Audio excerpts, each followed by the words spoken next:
Frumful woke the trio late in the morning. The Black Hawk had flown in through a high, dim window and wafted slowly down to where its friends had overslept. Outside it was raining again, and the sun was all but missing among dark, dense clouds. The bird pecked at the numerous warts which grew upon Gnarwimble's scalp until the old gnome woke with an irritated grumble. Druhfalgor too then rose as well. "What day is it?" the boy wondered out loud. Woony propped himself up on an elbow and packed his pipe with tobacco that was all but crumbled to dust. He smoked in silence, observing his new companions.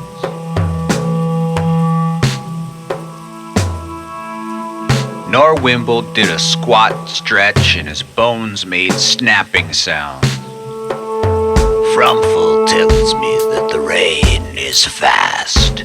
We will be as wet as frogs today, lads. Druhfalgor was about to make an offensive quip, something about his old master resembling an amphibian, before thinking better of it. Our young hero was learning that while laughter is universal, sometimes the humor which induces it is not. "I shall double my tunic then, to keep the chill from my bones." The old man nodded and eyed the child with skepticism. "Indeed, Druhfalgor, but you needn't open your mouth for such trivial matters." Feeling sheepish, the boy said, "You know my mind better than I do," and the boy laughed. Woony watched with some confusion as the old man and the boy croaked together and moved about like toads.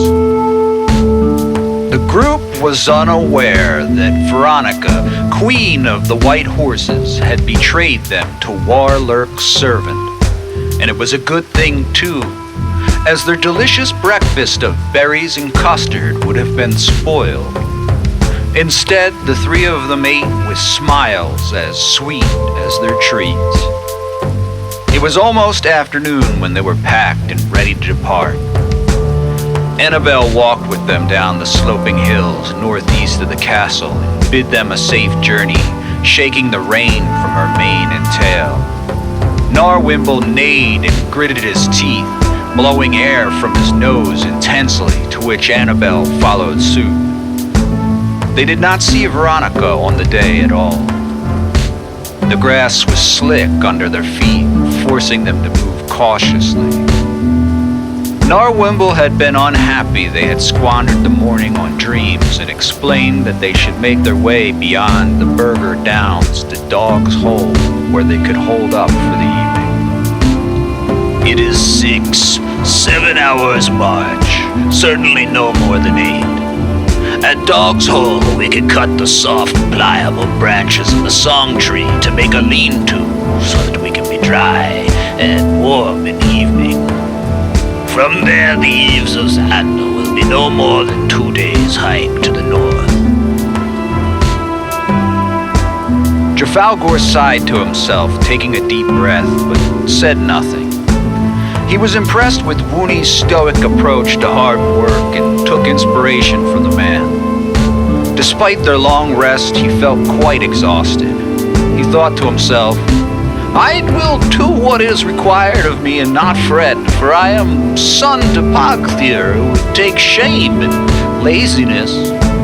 As he thought this, he wondered if he really knew his father at all. 10 is too young to lose a father, forget that his father was a king. The rain which had soaked his hair and ran down his face were like tears, he considered. But the boy accused himself of being dramatic and placed his sorrow at the back of his mind. Instead, he considered the role of fate in all things. "Woony," said the lad, "do you know of the Wyrding Dice?" Of course, not that I place much import upon them." Gnarwimble grumbled, but kept whatever he was thinking to himself. I do not remember how are they supposed to work. Are they not magic? No, I do not think so. The magic is within us. Is that right, Gnarwimble? My dice were the gift of the dreamer Sartzi. Surely you have heard of her. They are carved from bone. One of my ancestors, I believe. Do you know the dice have names? The 10-sided die is called the condition, and the 4-sided is the judge. A person is to fill their heart with a particular desire, or rather a question. The purer the mind, the purer the result. Rolling the 2 dice together is critical. They must leave one's hand at the same moment or the results are invalid.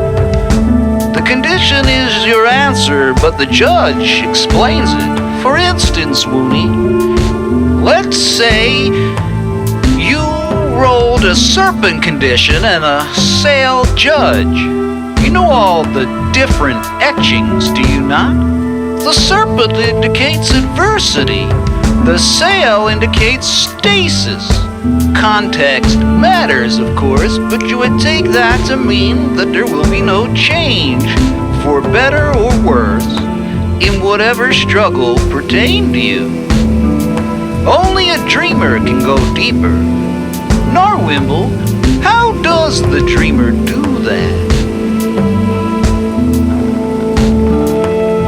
Gnarwimble seemed agitated, but answered the boy, perhaps out of obligation as the lad's mentor. Druhfalgor, it is interesting you should ask that question. I have considered the possibilities. The dreamer is able to converse with a spirit that was once bound to the bones. But do you not think it strange that you yourself conversed with a spirit only days previous? The youth felt the hair on his skin stand on end once again. What was the cantankerous old lunatic on about now? Do you mean to tell me I am a dreamer? Not in the slightest, lad, but you are marked by death ever since Pyllandar was taken from your fist. You have 1 foot among the living, and another among the dead. Suddenly, the old man cried out. With nowhere to find cover among the rolling hills of Burger Down, the trio was besieged by a regiment of shadow beings.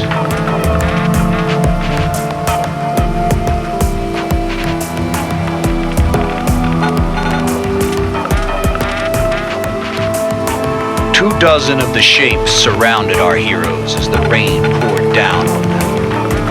Frumful swooped down, scattering several of them, while Woony unsheathed his blade and stabbed at others. Gnarwimble's eyes rolled sideways in his head, and soft green light began to glow from the sockets. He moved his hands as if he were weaving invisible yarn and mumbled incomprehensibly. Druhfalgor felt the chalk earth below his feet begin to rumble. He screamed as a shadow entity slashed him across the chest, knocking him to the ground. His pack fell open on the wet ground and all of his meager possessions spilled out. Just out of reach was the lantern given to him by the Komar priestess. He grabbed the brass instrument with cold, slippery fingers and held it above him. The oil wick within caught fire and a bright yellow light poured out in the shape of a long funnel, driving back the shadows before him. The lad got to his feet somehow and turned the lantern all about him, turning in a circle and moving toward his friends. The creatures made a hiss not unlike the cracking sound of bacon over a fire, and before any of them could fully realize what was happening, they had departed. "Quickly!" proclaimed an unfamiliar voice. "They will return!" It was a strange, tiny man, dressed in clothes made from oak leaves.